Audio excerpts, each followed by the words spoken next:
Democrats have to choose a new Speaker of the House in just a couple of weeks. No choice, they got to do it. Nancy Pelosi brought the party to its biggest win in a long time. They've been out of power 8 years now. They have power back. But a lot of Democrats say they don't want her as the Speaker. At least one left-leaning cable host is confused by this. The party picks up more seats in the House than at any time since the immediate aftermath of Watergate. And the party responds to that by maybe turfing out their leader in the House. We just had the biggest gain since Watergate. Pelosi must pay. Yeah, but Schumer, you guys are good. I mean, nothing against or for Schumer or against or for Pelosi, but how does that math work? Well, you know, that's not a crazy point, is it? Tammy Bruce is a radio host, president of Independent Women's Voice. She joins us tonight. So, Tammy, it seems to me like the Democratic Party may have reached the identity politics cul-de-sac, where it's racist to keep Nancy Pelosi because she doesn't look like the emerging Democratic Party, but it would be sexist to kick her out because she is the highest-ranking woman. So what do? That's right, and also ageist, obviously. I mean, if you want to go for anybody there, I think she's you know, look, I value experience. Maddow is partly correct, but at the same time, I thought Donald Trump was responsible for their success.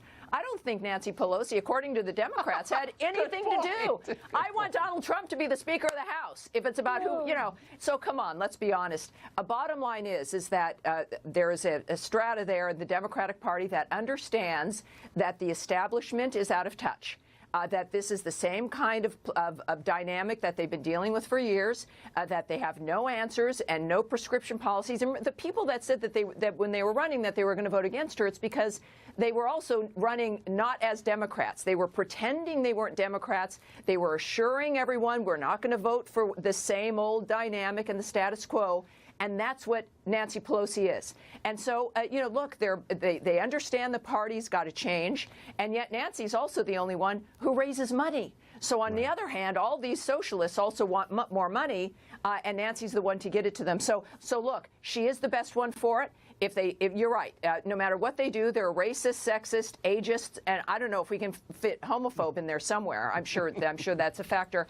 But look, I've got my popcorn. I'm watching this, and maybe they should make Alexandria Ocasio-Cortez the Speaker. I'm rooting for her, but yeah, it's just I would interesting. love that. I mean, it's like one of the deep truths of life that you never suffer as much as when you get what you think you want. So they took the House back. They took the House back, and all of a sudden they have to deal with each other. I mean, that's the ultimate nightmare, isn't it? Well, it's the Frankenstein monster, right? They've created this. They're Dr. Frankenstein. They thought they had this great idea, and then you know, the lightning struck, and they've got it. The monster woke up. And then suddenly the monster's chasing you around your office, and they're not quite sure. You know, it's a friend, and maybe not, maybe not your friend. But see, this maybe not your friend. But for those of us, of course, who care about the country, we see this as the charade that it is. And while they are, of course, my first book was about the racism, sexism, and homophobia on the left. We are going to hear about that for the next 2 years, as your first guest noted. This is the test run. This is about demonizing people. There will be no ideas, and the Republicans had better be ready to be able to counter that narrative and stand up for the American people, led by the approach and the action of the president. We've got 2 years to get it right, and we've got to start right away. You better toughen up a little bit. I agree with that. Tammy Bruce, thanks a lot. Great to see you. Thank you.